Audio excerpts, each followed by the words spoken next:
Espírito Santo, vinde, fala em mim. Espírito Santo, vinde, fala em mim. Espírito Santo, vinde, ora em mim. Espírito Santo, vinde, ora em mim. Vinde curar, vinde libertar nossos corações de toda opressão, de transformar em sementia, traz fogo do céu neste lugar.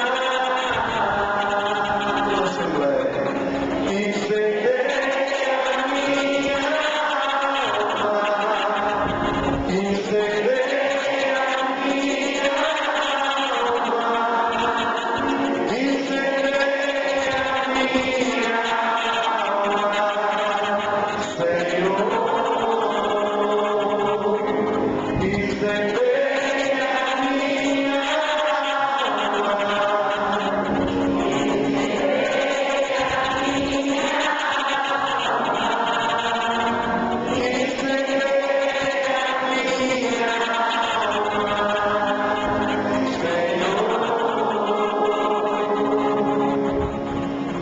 amados irmãos e irmãs, famílias, missionários da Mãe Rainha, ministros extraordinários da comunhão eucarística e coroinhas.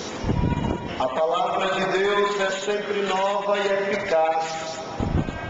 Ela é fonte de vida plena, é lâmpada para os nossos pés e luz do nosso caminho. Ela nos instrui, nos educa e nos interpela para que nos convertamos. Não podemos, diante da palavra de Deus, permanecer insensíveis e não nos deixar tocar por ela, pois a palavra é o próprio Jesus Cristo feito homem, encarnado no seio virginal de Maria para nos salvar. Hoje, meus queridos irmãos e irmãs, mais uma vez, esta palavra chega até nós na penúltima noite do novenário, em preparação para a festa de Nossa Senhora da Piedade. Festa esta que reúne o povo de Deus de pé aos pés da Virgem Santíssima para, como ela, aprender a escutar e a viver a palavra de Deus, tornando-se discípulos e missionários de Jesus Cristo, como nos sugere o documento de Aparecida. Meus queridos irmãos e irmãs, a palavra de Deus anunciada por Jesus restitui a dignidade da pessoa e reintegra a comunidade. Este é o tema para a nossa reflexão de hoje, baseado no Evangelho de São Lucas, capítulo 6, versículos de 6 a 11, que nos apresenta Jesus no seu quinto confronto com os fariseus e mestres da lei. Desta vez, a discussão gira em torno da observância do sábado, dia santo para os judeus. Contudo, o texto nos revela que os fariseus e os mestres da lei estão simplesmente preocupados em colocar Jesus em apuros.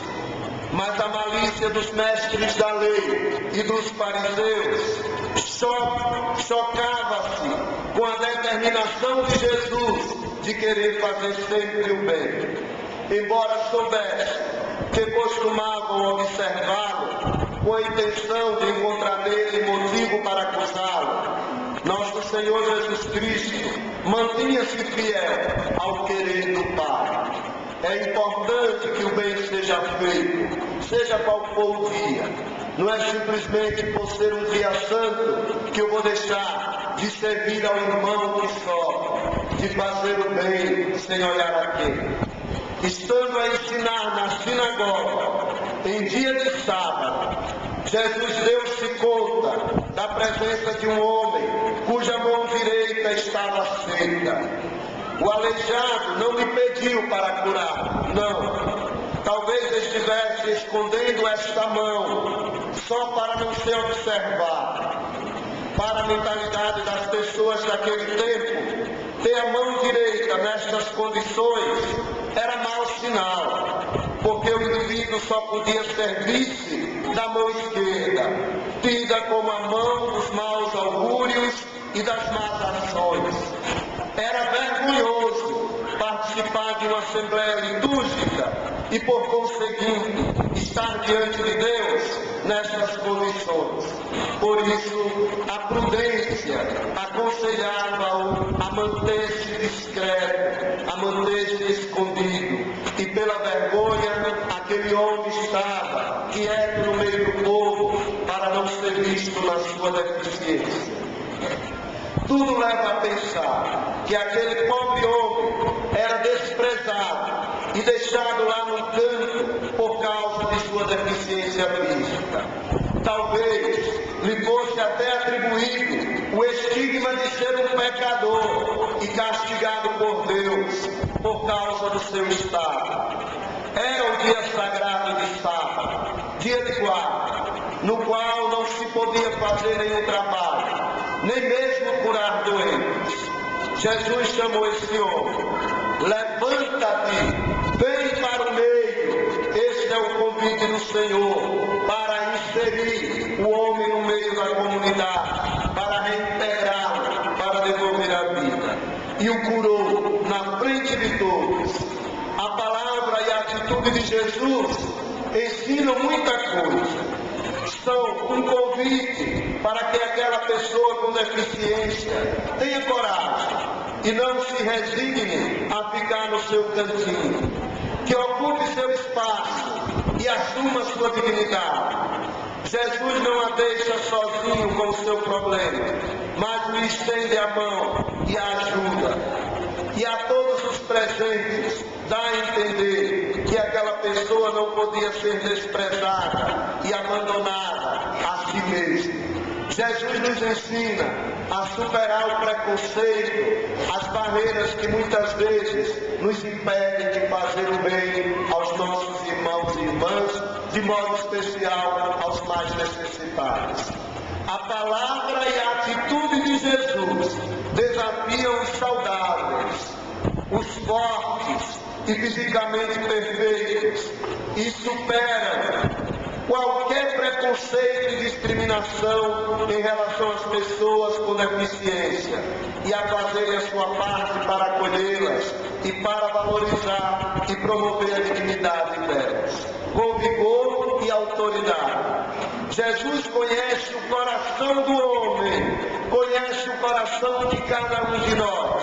Jesus conhece os pensamentos do homem, conhece nossos pensamentos, nos interpela para que nós possamos assim também sair da nossa mediocridade e ir ao seu encontro para receber dele a graça da salvação, da libertação e assim como pessoas convertidas aderir ao seu segmento que nos compromete com a causa do reino.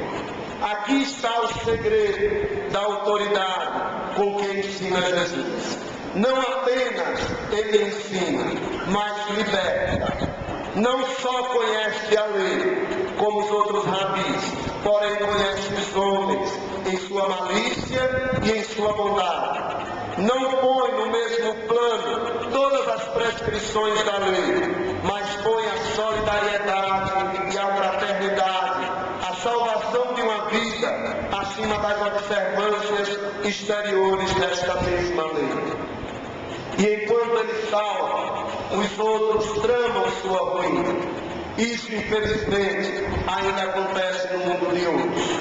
Quantos que se dedicam à causa do bem, e enquanto se dedicam à causa do bem, outros vivem tramando ciladas para não ver o bem acontecer. Não, nós não estamos livres de ser e agir como os mestres da lei e os fariseus.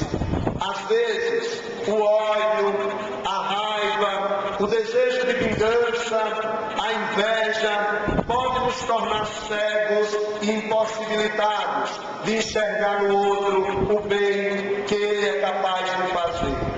Os fariseus estavam tão obcecados pela lei que foram incapazes de reconhecer em Jesus o Filho de Deus. Cuidemos nós também, para que, por causa da inveja, por causa do ódio, por causa da vingança, não nos tornemos cegos também, incapazes de ver o bem no outro, incapazes de reconhecer em Jesus o nosso Senhor e Salvador, incapazes de dar um passo adiante de solidariedade, de fraternidade, de justiça e de paz. Lembremos-nos do apóstolo Paulo e do apelo que ele faz à comunidade de Corinto, na primeira leitura que nós escutamos hoje. O apóstolo roga à comunidade que dê testemunho da vitória pascal de Cristo sobre o velho fermento da malícia e da iniquidade. Está acontecendo um caso de imoralidade pública na comunidade. Um homem que está tendo convivência marital com sua madrasta. E o apóstolo é incisivo em pedir uma atitude da comunidade. Não podemos ser permissivos em tal circunstância, nem coniventes com o pecado. Nós, cristãos, devemos sempre denunciar aquilo que há de erro na sociedade, aquilo que há de mal no mundo, aquilo que atrapalha o crescimento espiritual, a vida da comunidade. Nós devemos ter coragem para denunciar. Se nós queremos fazer da nossa vida uma verdadeira festa diante de Deus, nós temos que imitar a Jesus Cristo na sua figura. Ter a coragem que ele teve de enfrentar o mal do mundo, sabendo ele, tendo consciência de que ia sofrer as consequências, mas foi obediente ao Pai até o fim, fazendo bem, integrando as pessoas à vida social, restituindo a vida àqueles que tinham perdido o ânimo, como aquele homem que estava no dia de sábado no templo, escondido com vergonha por causa da sua deficiência física. Jesus nos convida, meus irmãos e minhas irmãs, nesta grande festa de Nossa Senhora da Piedade, a celebrarmos a sua Páscoa e assim a denunciar todas as injustiças presentes no mundo, presentes na comunidade, para que nós possamos ser os pães ázimos, os pães sem fermento na vida da sociedade, mas para sermos fermentados pelo amor, pela graça, pela bondade de nosso Senhor Jesus Cristo, vivo e ressuscitado. Peçamos à Virgem da Piedade que nos ajude, para que sejamos como Jesus, corajosos, misericordiosos, acolhedores, dispostos à prática do bem, libertadores, para que possamos, com ele, participar da glória dos céus. Que assim seja. Louvado seja nosso Senhor Jesus Cristo. Vivemos todos os céus e vamos fazer